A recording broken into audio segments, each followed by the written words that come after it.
মদ গাঁজা বিক্রি করার দাবি জানিয়ে সোমবার একদল মহিলা থানায় এসে মদ গাঁজা বিক্রেতাদের নামে লিখিত আকারে অভিযোগ দায়ের করেছেন।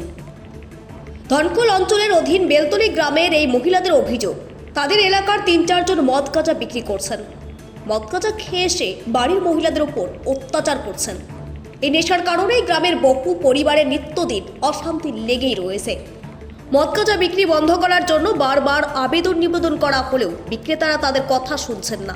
তাই বাধ্য হয়ে এদিন কালিয়াগঞ্জ থানায় এসে মদ গাঁজা বিক্রেতাদের নামে অভিযোগ জানিয়েছেন মহিলারা। পুলিশ আশ্বাস দিয়েছেন মদ গাঁজা বিক্রি বন্ধে পদক্ষেপ গ্রহণ করার। এ বিষয়ে গ্রামের মহিলারা কৌশল্যা বর্মন ও রত্না রায়রা কি বলছেন অভিযোগ করে শুনে নেব তাদের মুখ থেকে। আমাদের গ্রামে জোয়ার বাটি, মদের বাটি, অন্যান্য আরও ব্যবসা চলতেছে।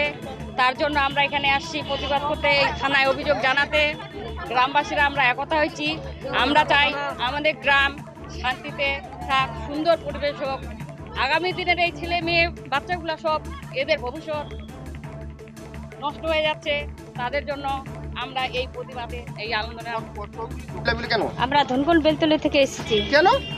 কেন আমরা ছেলেপেলে নিয়ে সমাজের ছেলেমেয়েদেরকে তৈরি করতে পারি নাই, ছেলেদেরকে দাঁড় করতে পারি না, ছেলেদের কাছে আমরা সম্মান জিনিসটা পাই না। এই দারু বিক্রি নোংরাম ব্যবসার জন্য আমরা ছেলেদেরকে নিয়ে সমাজে বাঁচতে পারছি না।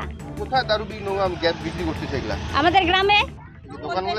হ্যাঁ, পিরতলা না, ধনকুল বেলতলি তৈরি করছে। হ্যাঁ, ওরা এখন বাইরে কোথা থেকে নিয়েছে জানি না, কিন্তু আমরা ওই সমাজে আমরা ছেলে মেয়েদেরকে দাঁড় ভালো করে মানুষ করতে পারি নাই, যার জন্য আমরা এখানে এসেছি। এতদিন আগে আমাদের করা উচিত ছিল, সেটা লেট হয়ে গেছে, কিন্তু একাই হয় না, যার জন্য এখন আমাদের গ্রামের এখন একতা হয়েছে। আমরা এখন এটা সিদ্ধান্ত চাই, বাকি ছেলেরা মেয়েদেরকে আমরা কিভাবে তৈরি করব সেটা এখন বাকি লোকরা। পরিবারে কি অশান্তি হয় যে?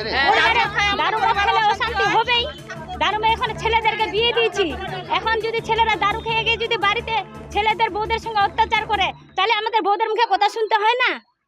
বেলতলি এলাকায় কতগুলো জায়গায় বিক্রি হয়? বেলতলি এলাকায় 4 জায়গায় বিক্রি হয়, কিন্তু ঘরে প্রতিবাদ করার লোক ছিল না, জন্য আজকে বেলতলি সমাজে আমাদের বেড়ে গেছে। পুলিশকে আগে জানাননি? পুলিশে কি একা জানানো যায়? 10 জনের কাজ 10 জনকে করতে হয়, একা কোনোদিন পারা যায় না। আপনারা তো পুলিশকে জানাতে আসছেন? হ্যাঁ, আমরা এর আগে তাও যদি পুলিশ কোনো পদক্ষেপ নেয় না তাহলে কি করবে?